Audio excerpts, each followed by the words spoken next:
Hi நண்பர் அன்பேஸ். நம்ம இன்றைக்கி பார்க்க போகிற கேஜெட் பார்த்தீங்கன்னா சைஸில் வேணும்னா சின்னதாக இருக்கலாம். ஆனால் வேலையில் பார்த்தீங்கன்னா ஒரு பீஸ்ட்னு சொல்லலாங்க.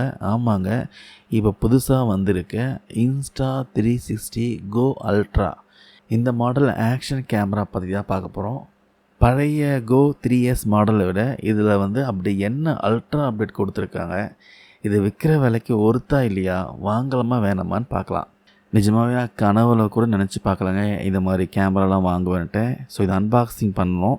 இதில் பாக்ஸில் என்னெல்லாம் கொடுத்துருக்காங்கன்னா, ஒரு கேமரா, ஒரு ஆக்ஷன் பாடு, அப்புறம் மேக்னெட்டிக் பெண்டன்ட்டு, ஒரு குயிக் ரிலீஸ் சேஃப்டி லேண்ட்யார்ட் சொல்லுவாங்க, அப்புறம் ஈஸி மேக்னெட்டிக் கிளிப் இருக்குது.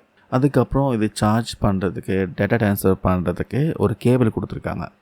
இதுதான் இந்த பாக்ஸில் இருக்குது. அதுக்கப்புறம் மெமரி கார்டை நான் எக்ஸ்ட்ராவாக பே பண்ணி வாங்கினேன் அடிஷ்னலாக. ஸோ மெமரி கார்டு இதில் வராது. மெமரி கார்டு வரத்தும் இருக்குது, ஆனால் நீங்கள் எக்ஸ்ட்ரா பே பண்ணுற மாதிரி இருக்கும். ஆக்சுவலி இந்த மாடல் நம்ம இந்தியாவில் அவைலபிள் இல்லை. நான் துபாயிலிருந்து வாங்கினேன். நம்ம துபாயில் ஃப்ரெண்ட்ஸுங்க இருக்காங்க. ஸோ அவங்க வாங்கிட்டு வந்தாங்க. இது ரேட்டு பார்த்தீங்கன்னா 1789 ஏஇடி சொல்லுவாங்க. அதாவது துபாயோடைய மதிப்பில் பார்த்தீங்கன்னா 1789. அது இந்தியன் மதிப்பில் பார்த்தீங்கன்னா கிட்டத்தட்ட ஒரு 44,000 கிட்ட வரும். இதில் ஒயிட் அண்ட் பிளாக் வருது. நான் ஒயிட் இன்னும் ரேட் கொஞ்சம் எக்ஸ்பென்சிவாக இருக்குது, அதனால் நான் பிளாக் வாங்கினேன். இந்த ஒயிட் மாடல் ஆகட்டும், பிளாக் மாடல் ஆகட்டும், ரெண்டுமே சேம் ஸ்பெசிஃபிகேஷன் தான் கொடுத்துருக்காங்க. ஜஸ்ட்டு கலர் மட்டும் தான் டிஃப்ரெண்ட்டு.